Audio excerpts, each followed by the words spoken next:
사랑하는 성도 여러분, 오늘 우리가 함께 살펴볼 주님의 말씀은 과거와 미래, 그리고 현재에 대한 우리의 삶의 태도가 어떠해야 하는가입니다.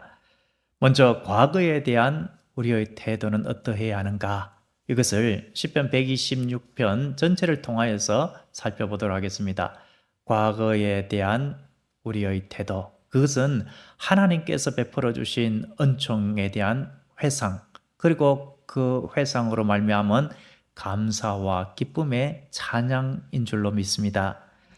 시편 126편의 저자는 고달팠던 바벨론 살이에서 이제 자유를 주신, 고국으로 귀환하게 해주신 하나님의 은혜에 감사하며 그 벅찬 감동을 노래하고 찬양했습니다. 3절에 이렇게 그 기쁨을 표현했죠. 여호와께서 우리를 위하여 큰 일을 행하셨으니 우리는 기쁘도다. 이 얼마나 기쁜 감동, 그 감격스러운 고백입니까? 이 신의 태도를 오늘날 우리에게도 동일하게 적용할 수 있습니다. 죄와 사망에서 건져주신 여호와 하나님, 우리 주님의 십자가로, 예수님의 십자가로 큰 일을 행하여 주셔서 나를 구원해 주셨다, 자유하게 해 주셨다. 그러므로 우리는 그 은혜를 늘 돌아보면서 감사와 기쁨의 찬양을 올려드려야 하는 것입니다. 그렇다면 미래에 대한 우리의 태도는 어떠해야 하겠습니까?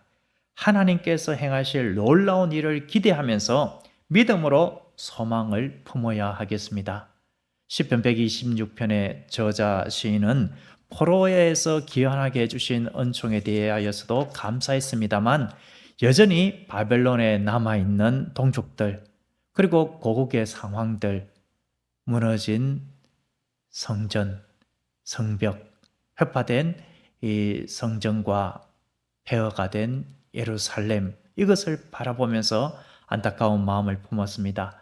그래서 시인은 더 많은 하나님의 백성들이 고국으로 돌아오기를 간절히 바랬고, 그리고 성전이 재건되고 시온의 영광이 회복되기를 온전히 고대했습니다. 그러한 마음을 담아서 하나님의 역사를 고대하는 중에 하나님께서 반드시 그러한 일을 이루어 주실 것에 대한 소망을 품고 4절에 이렇게 하나님 앞에 아뢰었죠. 여호와여, 우리의 포로를 남방 시내들 같이 돌려보내소서라고 했습니다. 건기 때는 메마른 땅입니다. 하지만 우기에는 하나님께서 큰 비를 내려주셔서 아주 급한 이 물결처럼 이 큰 비가 광야를 적시고 시내를 가득 채웠습니다. 하나님께서 정하신 때에 놀라운 역사를 이와 같이 이루어 주실 것이다. 하나님의 백성들을 하나님의 집에 돌아오게 하여 주시고 하나님께서 시온의 영광을 이처럼 하나님의 때에 놀라운 은총으로 우리가 생각지도 못한 그러한 방법과 하나님의 그 역사하심으로 이루어 주실 것이다. 이것을 믿고 소망을 붙든 것입니다. 우리에게로 적용을 해보겠습니다. 우리는 장차 하나님의 나라에 들어갈 소망이 있습니다. 우리에게는 주 예수 그리스도께서 주신 약속의 말씀이 있습니다. 내가 세상 끝날까지 너희와 항상 함께하리라. 이 약속의 말씀을 받았습니다.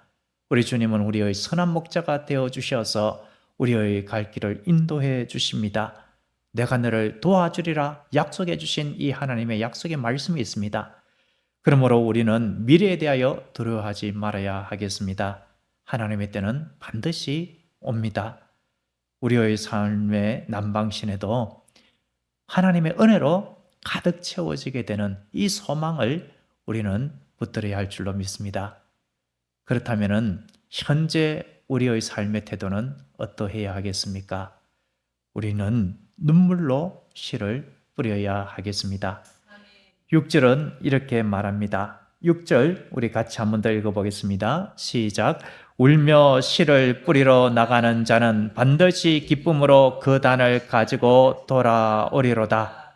여기서 울며 씨를 뿌린다라는 것은 고통과 눈물 속에 있지만 인내하면서 수고하는 삶을 가리키고 있습니다. 고국으로 돌아와서 새로운 삶의 터전을 일구는 기환자들의 모습을 한번 돌아보시면은 눈물로 씨를 뿌린다라는 의미가 실감이 날 것입니다. 씨를 뿌리러 나가는 그 순간에도 눈물이 날 수밖에 없습니다. 왜 그렇겠습니까? 우리가 앞에서 살펴본 것처럼 팔레스틴은 강우량이 적습니다. 비가 오지 않습니다. 땅은 메말라 있습니다. 하지만 먹고 살기 위해서는 씨를 뿌려야 합니다. 기적처럼 풍성, 결실 이런 것을 기대하기가 쉽지 않습니다. 그럼에도 불구하고 씨를 들고 나갑니다. 그때 그 씨앗을 물끄러미 쳐다보고 배고파하는 처자식이 눈에 들어옵니다.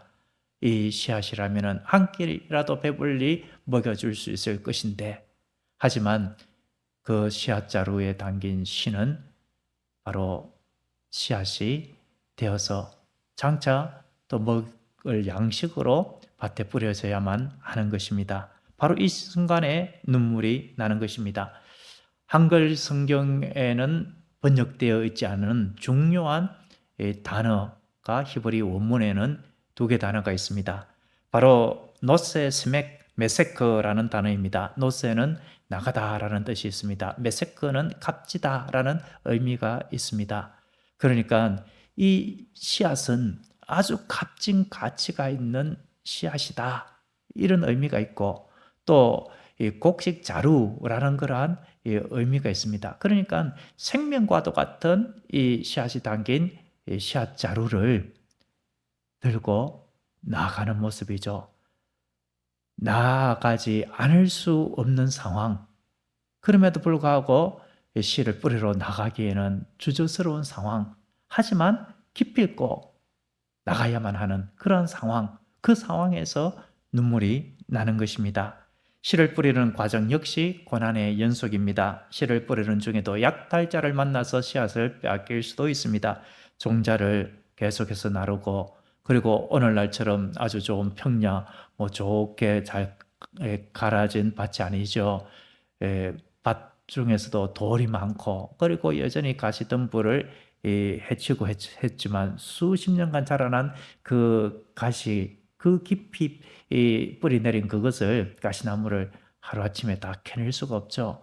그러니까 돌밭 사이를 헤집고 곡식 넣을 곳을 찾고, 그 가시덤불을 헤집고 곡식 넣을 곳을 찾아서 이렇게 씨를 뿌리는 그 작업, 얼마나 고된 작업이겠습니까? 동작 자체는 단순하지만 반복적으로 씨앗을 갖다 나르고 또 찾아서 뿌려야 되는 그것은 참으로 고된 일입니다. 그렇기 때문에 뿌리면서도 눈물이 나는 것입니다.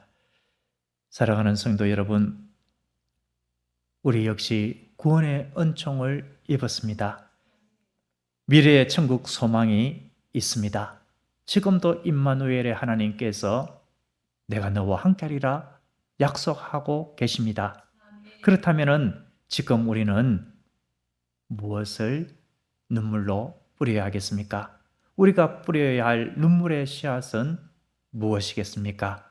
고되고 힘들지만 눈물이 나고 참으로 인내가 필요하고 수고가 필요하지만, 그럼에도 불구하고 하나님의 약속의 말씀을 믿고 소망을 가지고 뿌려야 할 눈물의 씨앗이 무엇이겠느냐라는 것입니다.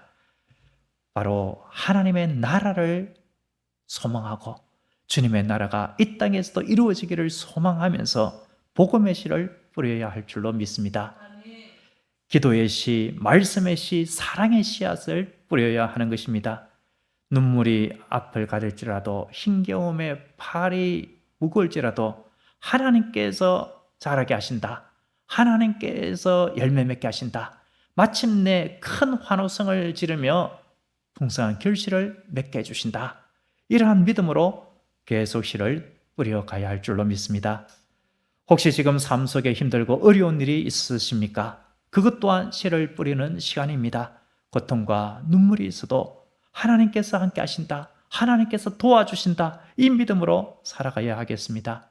사랑하는 성도 여러분, 예수님은 십자가에서 우리를 위하여서 그 귀한 보혈을 흘리셨습니다. 눈물의 피를 흘려주신 것이죠. 주님의 뿌린 피로 우리가 구원을 얻었습니다. 그리고 이제 우리 또 주님처럼 눈물의 씨를 뿌리려고 합니다. 믿음으로 씨를 뿌릴 때에 주신 말씀처럼 기쁨으로 그 단을 거두는 놀라운 은혜 역사가 우리의 삶 속에 응답의 은혜로 내려질 줄로 믿습니다. 기도하겠습니다. 하나님 아버지, 우리에게 주신 구원의 은총을 회상하게 하시고 장차 우리에게 임할 하나님의 나라에 대한 소망, 임마누엘 하나님의 동행을 믿고 오늘 하루도 눈물로 씨를 뿌릴 수 있는 믿음과 용기를 허락하여 주시옵소서. 비록 고달프고 힘들지라도 주님의 나라와 우리의 복된 미래를 위하여 기어이 이 길을 반복할 수 있는 힘과 인내를 더하여 주시옵소서. 그리하여 기쁨으로 풍성한 열매를 거두는 은혜의 날을 보게 하옵소서.